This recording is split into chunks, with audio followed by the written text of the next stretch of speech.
Сәлеметсіздер ме, құрметті YouTube каналымның көрермендері. Сіздерге осындай пайдалы кеңес ұсынамын. Дәптерге осылай етіп қалай жазамыз? Ол үшін Google-ге кіреміз. Google-ге кіргеннен кейін ағылшынша осылай жазамыз. Жазғаннан кейін ең бірінші тұрған сайтына кіреміз. Кіргеннен кейін осылай текст жазу керек деп тұрады. Алдын ала дайындап алған мәтінімізді копировать етіп алатын боламыз. Мысалы, маған шығарма жазуға тапсырма берді. Оны осылай сақтап аламыз да, манағы сайтымызға қайтадан кіреміз.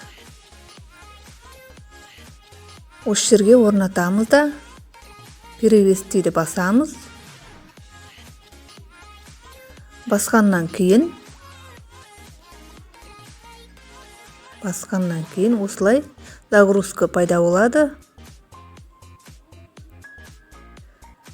Мінекей кәдімгі қолмен жазылған сияқты болып, қаламмен жазылған сияқты болып көрінеді. Осыны енді скриншот етіп аламыз. Телефоныңызға, галереяңызға сақтайсыз. Енді қалай монтаждаймыз? Ол үшін алдын ала дәптер суретке түсіріп аламыз. PicsArt программасына кіреміз. Кіргеннен кейін плюс батырмасын басамыз.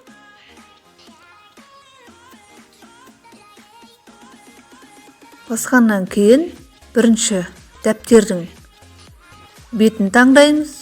Өзіміздің алдын ала түсіріп алған. Одан кейін манағы скриншотпен, мінекей дәптердің беті. Одан кейін скриншотпен сақталған жазуымызды добавить етеміз үстіне.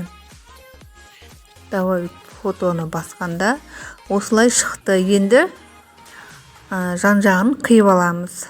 Керекті мәтінімізді қиып алатын боламыз. Мінекей енді орналастырамыз. Дәптеріміз қисықта болса, оны да жөндеп қоямыз. Сол дәптердің қисықтығына қарай. Енді сызықтар арқылы да жөндейміз. Енді смешать деген батырманы басамыз.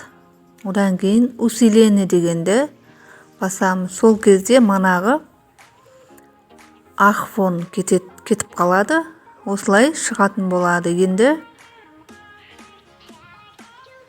әдемілеп орналастырамыз. Мінекей сызықтарын қарап отырамыз. Астына қарай түсіреміз. Сосын жан-жағындағы сызықтарына кетіп қалмау керек. Осылай кәдімгі қаламмен жазылғандай болып тұрады. Дәл осылай галереяңызға сақтайсыз. Мінекей достар, галереямызға сақтадық.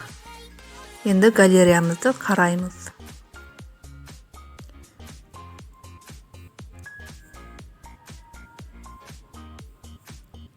Қазір.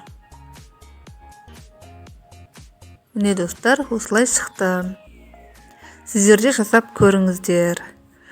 Құрметті достар, менің каналым ұнаса лайк басып, пікір жазып отырыңыздар.